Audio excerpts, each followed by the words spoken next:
তো এই এক চোর পালাইছে, আরেক চোর এখন তাদের ব্যানারে, যেই চোর এতদিন তাদের ছায়াতলে ছিল সেই চোর এখন তাদের ব্যানারে তাদেরকে আশ্রয় দেওয়ার কথা চিন্তা করতেছে।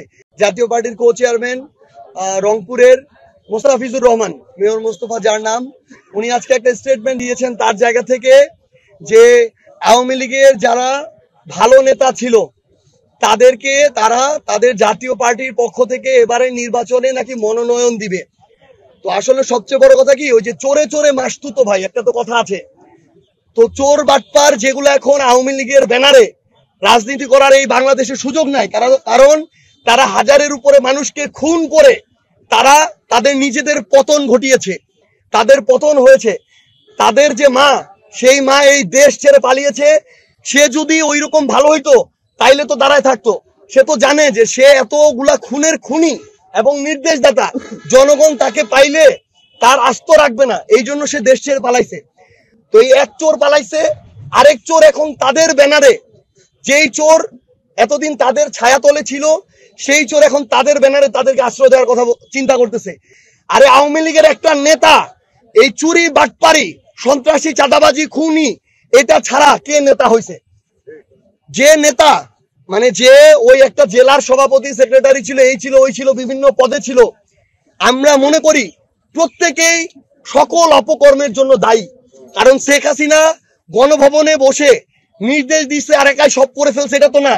এই কালপ্রিট গুলাই তো স্থানীয় পর্যায়ে এগুলোর বাস্তবায়ন করছে। এই প্রত্যেক কালপ্রিট তো এই স্থানীয় পর্যায় থেকে শেখ হাসিনাকে ধীরে ধীরে স্বৈরাচার করে তুলছে।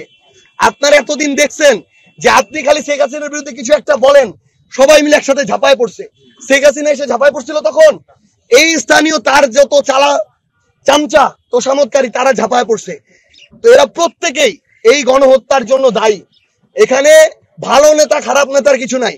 এই রিফাইন্ড আওয়ামী লীগের যে গল্প, এই আওয়ামী লীগের দোসর, আওয়ামী লীগের চামচা জাতীয় পার্টির কো চেয়ারম্যান দিতেছে, এই রিফাইন্ড আওয়ামী লীগের আইডিয়া হইতেছে ভারতের দেয়া আইডিয়া। এই আইডিয়া এই বাংলাদেশে বাস্তবায়ন হবে না, অভ্যুত্থান পরবর্তী বাংলাদেশে। আমরা স্পষ্ট করে একটা কথা বলি, এই বাংলাদেশে যারা 2009-এ বিডিআর হত্যাকাণ্ড ঘটিয়েছে, শাপলায় আমাদের আলেম ভাইদের উপরে নৃশংস হত্যাকাণ্ড ঘটিয়েছে, এই 24-এর অভ্যুত্থানে হাজারের অধিক ছাত্র জনতাকে খুন করেছে, সেই খুনিরা এই বাংলাদেশে কখনো রাজনীতি করতে পারে না। আমরা স্পষ্ট করে বলি, যেভাবে আওয়ামী লীগের রাজনৈতিক বা দলীয় সকল কার্যক্রম নিষিদ্ধ করা হয়েছে, আওয়ামী লীগের সবচেয়ে বড় দোসর আওয়ামী লীগের অবৈধ নির্বাচনের বৈধতা দেওয়ার চেষ্টা করা, এই জাতীয় পার্টির কার্যক্রম একইভাবে নিষিদ্ধ ঘোষণা করতে হবে এবং আইনগত প্রক্রিয়ায় স্থায়ীভাবে এই আওয়ামী লীগ এবং তার বি টিম জাতীয় পার্টিকে বাংলাদেশ থেকে চিরতরে এই রাজনীতির জায়গা থেকে নিষিদ্ধ ঘোষণা করতে হবে।